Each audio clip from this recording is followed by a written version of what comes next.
और इसके बारे में तो आपने देखा होगा, सरेआम मंच से हाथ उठा रहे थे खट्टर साहब, हमारे हरियाणा के मुख्यमंत्री है, और शर्म की बात है अब वो छुप रहा है, और वो भी एक जानवर की तस्करी में।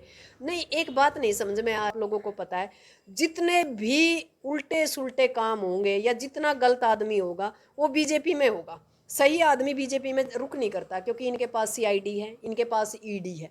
ये ईडी के किसी को सीआईडी के डर से, किसी को ईडी के डर से, और जो गंदे लोग हैं या जो 2 नंबर के काम करते हैं वो लोग ज्यादा कर बीजेपी की तरफ भागते हैं, क्योंकि इन लोगों को पता है कमल का फूल पहनना है।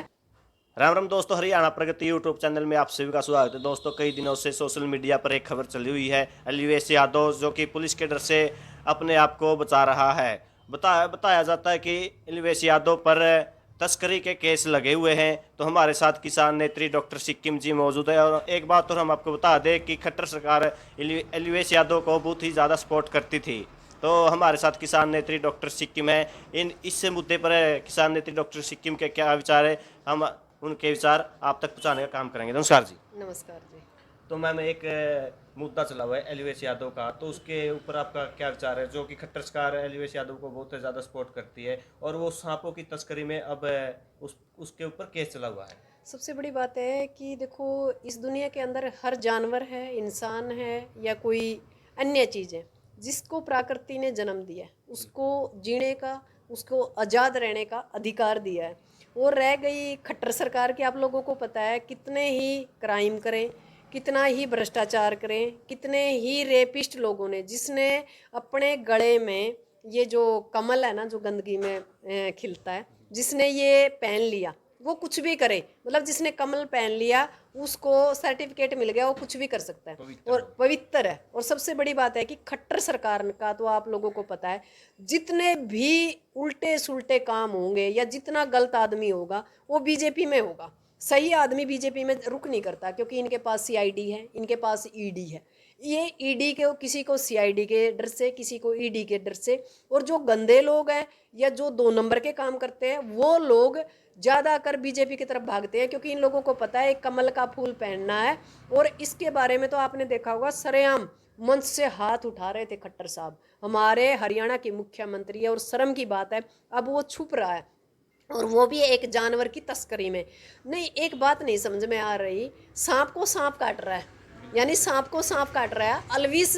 हमने तो उसी दिन कहा था, जो देश की बहन बेटियां हैं जिन्होंने तिरंगा विदेशों में फहराया, वो बेटियां तो जंतर मंतर पर घसीटी जा रही थी, सड़कों पे घसीटी जा रही थी, और उस टाइम हमारा खट्टर साहब उसका हाथ उठा के, मतलब बड़ा उसके साथ फोटो खिंचवाना में मस्त था। तो जो ये सरकार है, एडवर्टाइजमेंट की सरकार मान सकते हो आप, एडवर्टाइजमेंट करती है और धरातल पे कोई काम नहीं करती। जितने भी बुरे लोग हैं वो बीजेपी में होंगे, और जो बीजेपी का फूल पहन लेता है या पट्टा पहन लेता है, समझ लो वो पवित्र हो गया। तो आज हम कहना चाहते हैं भाई, जानवरों की तस्करी भी हमारे देश में अवैध यदि कोई तस्करी करता है तो उसके ऊपर कानूनी शिकंजा कसना चाहिए। और ये गैर कानूनी जो काम अलविस कर रहा था, इसके ऊपर हम ये कहते हैं कि देखो, जीने का अधिकार सभी को है। हमें कई बार और भी जानवरों के बारे में देखा, देखो हमने देखा कि जानवरों को कैद किया जाता है। मैं इस चीज़ के भी बड़े खिलाफ हूँ, क्योंकि देखो कैद कैद ही होती है, चाहे वो जानवर हो चाहे वो इंसान हो। हमें यदि 5 या 10 दिन के लिए किसी दरवाजे के अंदर बंद कर दिया जाए तो हमें कैसी घुटन होती है।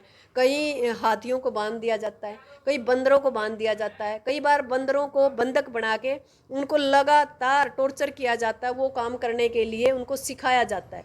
मेरी राय ये है, मेरी पर्सनली भी राय है। और जो हमारा पशुपालन या जो पशु विभाग है, वन्य जो विभाग है, या जो इस सिस्टम को देखता है, देखो हिरण की तस्करी में आपने देखा कि सलमान खान को भी सजा हो गई थी। तो मोर बहुत सी जगह मारे जाते हैं। तो बहुत सी चीज़ें हैं जो तस्करी हो रही है, पर वो सरकार की नाक के नीचे से हो रही है। ये पहला बंदा है जो पकड़ा गया, और हम तो कहते हैं कि ऐसे बंदों को सख्त से सख्त सजा दी जाए, ताकि अन्य लोग भी जो पशुओं के ऊपर अत्याचार करते हैं वो भी बड़ा गलत है। क्योंकि पशु भी देखो, आत्मा सभी के इंसान के अंदर होती है। मैं तो ये मानती हूँ कि जो हमारे पेड़ पौधे, उसके अंदर भी एक आत्मा ही होती है, क्योंकि उसके अंदर एक जीव होता है जो सांस लेता है, पानी लेता है, तो उसके अंदर एक आत्मा है।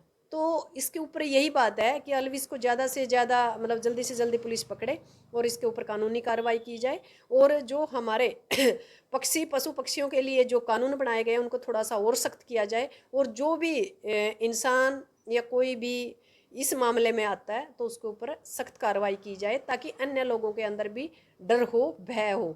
अत्याचार कहीं भी हो, इंसान पे हो, जानवर पे हो, वो बराबर बात है। तो मैम, जनता में हम जब कवरेज करते हैं तो एक बात सामने निकल कर आती है, जब खट्टर जियों ने एलवीएस यादव का हाथ उठाया था तो पता चलता है कि इसीलिए हाथ उठाया था कि ताकि उसकी जो फैन फॉलोइंग है उसके वोट हमारी सरकार को मिल जाए।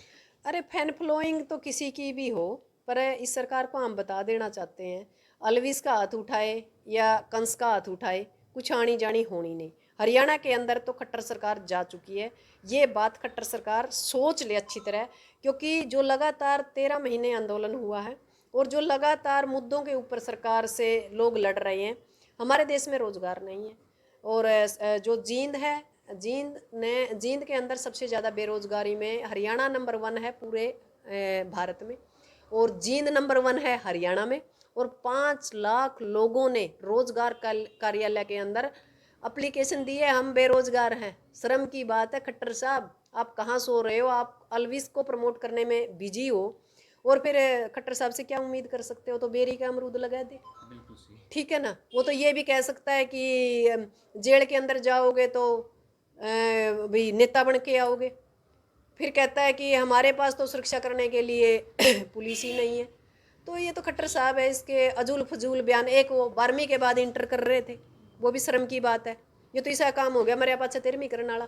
तो इस सरकार का कुछ नहीं कह सकते, अजीब सी सरकार है ये। सरकार मैं नहीं कहती, ये आरएसएस के दलालों का एक गिरोह है जो देश के ऊपर कब्जा किए हुए है और देश को बेच चुका है। देश के अंदर घोषित इमरजेंसी है।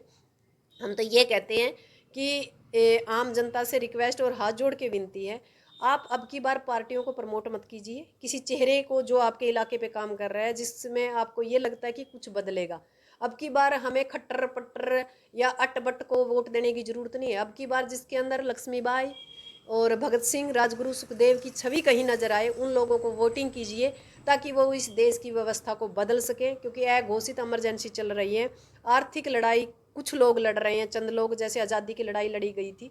तो इस खट्टर सरकार से हमें कोई खासी सी उम्मीद नहीं है। बस इसका एक ही समाधान है, नस्ल और फसल बचाओ और जानवर जीव जंतुओं को भी बचाओ और इस सरकार को चलता बनाओ, तभी हमारा समाधान हो सकता है। धन्यवाद। धन्यवाद सर।